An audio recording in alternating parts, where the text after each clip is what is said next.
Assalamu alaikum students. Today our topic is arterial blood pressure, and this is the continuation of fifth chapter of circulation from Guyton. Regulation of arterial blood pressure. It includes three types of regulation: short-term regulation, intermediate-term regulation, and long-term regulation. We will discuss each type of regulation one by one, and each type of regulation consists of different types of systems which can control the arterial blood pressure. So firstly, we will discuss short-term regulation. Short-term regulation, it is a rapid acting mechanism, quick in action. It operates only for a short period and then it adapts to the new pressure. So it is quick in action and operates only for a short period. The nervous mechanism regulating the arterial pressure operates through the vasomotor center. As you have studied that the nervous mechanisms are controlled through the vasomotor center, which is present in medulla and pons. So first reflex, the first mechanism among the short term is baroreceptor. We will discuss them one by one. It includes baroreceptor. Short-term blood pressure regulation includes baroreceptor reflex, chemoreceptor reflex, then CNS ischemic response, then the role of skeletal muscles, and then band bridge reflex. These all are the mechanisms which are included in short-term blood pressure regulation. So keep in mind the short-term regulation is the main heading, and which includes almost 5 types of mechanisms. So among these 5 types of mechanism, the first one is baroreceptor reflex. This reflex becomes activated in a few seconds. Baroreceptors are the stretch receptors in the walls of carotid arteries and arch of aorta.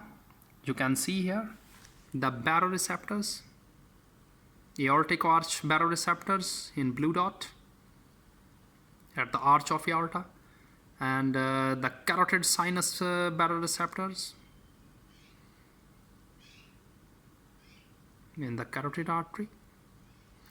So when these baroreceptors are activated, and when the walls of carotid arteries or arch of aorta stretch, and when these walls stretch, the baroreceptors become activated. And the impulses are carried from these receptors by glossopharyngeal nerve and vagus nerve, which are 9th and 10th cranial nerves, to the vasomotor center.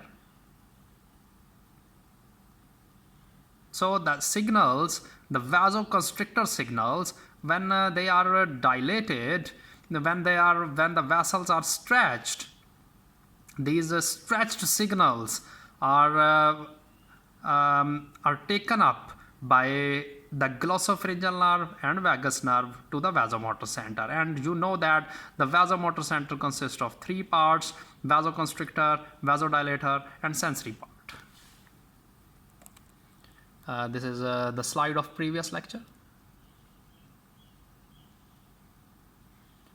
So firstly, how you can complete the reflex. As the name indicates, it is a reflex. So it has all the parts of all the components of reflex, that is stimulus, receptor, sensory nerve fiber or afferent nerve fiber, then center, then your motor nerve fiber or efferent, and then effector. So all the components should be there. So firstly, what is the stimulus in this reflex? Stimulus is, for example, stimulus is increase in blood pressure. When there is increase in blood pressure, this pressure is sensed by the baroreceptors. So the signals then move from baroreceptors to vasomotor center through sensory nerve fibers or through afferents, which are glossopharyngeal and vagus nerve. So when the signals arrive in the vasomotor center, and you start from increase in blood pressure. When the blood pressure is increased, when there is vasoconstriction. So now in the vasomotor center, vasoconstrictor signals has reached. So now the vasodilator area will be activated and vasoconstrictor area will be off and vasodilator area will activate, and the vasodilator signals now move from vasomotor center to the blood vessels again, downward from brain to blood vessels through sympathetic nerves. So sympathetic nerves are your efferent or motor nerve fibers, and glossopharyngeal and vagus nerve are your sensory fibers or your afferents. Okay, so now the signals move from vasomotor center through sympathetic nerves to the blood vessels. So now the blood vessels are again the effectors. Blood vessels are on the receptor side, and now blood vessels are on the effector side, but now this time ultimately at the end vasodilation will occur, and this vasodilation will compensate the initial vasoconstriction from where the story starts. Okay, so this is the whole mechanism. I will repeat it. Firstly, there is a vasoconstriction, stretch in the walls, baroreceptors are activated, signals move from baroreceptors to vasomotor center through afferents or sensory nerve fibers, which are vagus and glossopharyngeal nerve.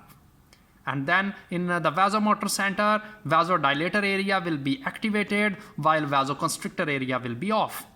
And from the vasomotor center, the motor signals move downward to the blood vessels through sympathetic nervous system, through sympathetic nerves, which are your efferent or motor nerves.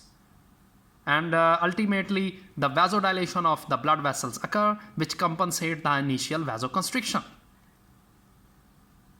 So this is the whole baroreceptor reflex.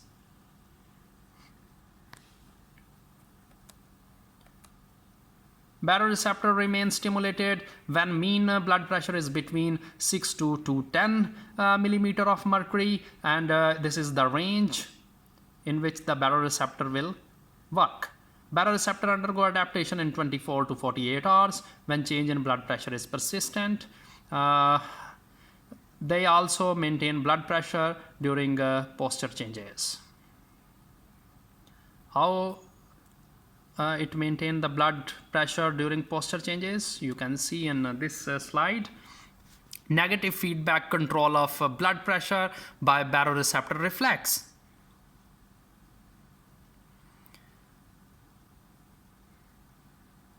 So you see here going from a lying to standing position. First, there is change in posture from lying to standing. When this posture is changed, there is decrease in venous return. Why there is decrease in venous return? Because on standing, the effect of gravity will be increased. And effect of gravity is downward while venous return is upward in the body. So when the effect of gravity is more, the venous return decreases, because both gravity and venous return have opposite direction. So when the venous return decrease and diastolic volume decrease, stroke volume decrease, cardiac output decrease, which results in decrease in blood pressure. And this decrease in blood pressure causes the activation of baroreceptors. Baroreceptors sense the change in pressure. In this scenario, the pressure is decreased and the pressure is changed from normal to decrease. So this change in pressure is sensed by the baroreceptors, and then sensory nerve fibers, your afferents, glossopharyngeal or vagus nerve, take the signals from baroreceptors to medulla oblongata or vasomotor center, where now this time vasoconstriction will occur. Now this time vasoconstrictor area will be activated. Okay, why we need vasoconstriction? Because there is decrease in venous return, decrease in cardiac output. So if we compensate these conditions, we need vasoconstriction. So the vasoconstrictor area will be activated, and the increased sympathetic signals through sympathetic nerve fibers, which are your motor nerve fibers, which are your efferent. The signals arrive in the blood vessels as well as in the heart. And the increase in sympathetic system causes vasoconstriction of the blood vessels, and also increase the cardiac rate, which ultimately increase the cardiac output, and the increase in vasoconstriction of the arteries causes increase in total peripheral resistance. So these two factors, increase in total peripheral resistance and increase in cardiac output, their increase due to increase in sympathetic discharge causes increase in blood pressure. So the blood pressure, which decrease initially, becomes increase due to the negative feedback response. And this will occur in 3 to 5 minutes. Normally in 3 to 5 minutes, when the person changes its position, the blood pressure becomes normal in 3 to 5 minutes. And if the blood pressure does not become normal, how it becomes normal? When the blood pressure is decreased through baroreceptor reflex, blood pressure become increased and become normal. This increase in blood pressure is normal blood pressure. So when the blood pressure becomes normal in 3 to 5 seconds, this is in 3 to 5 minutes, this is normal. But if the blood pressure does not become normal in 3 to 5 minutes, then the condition is called postural hypotension.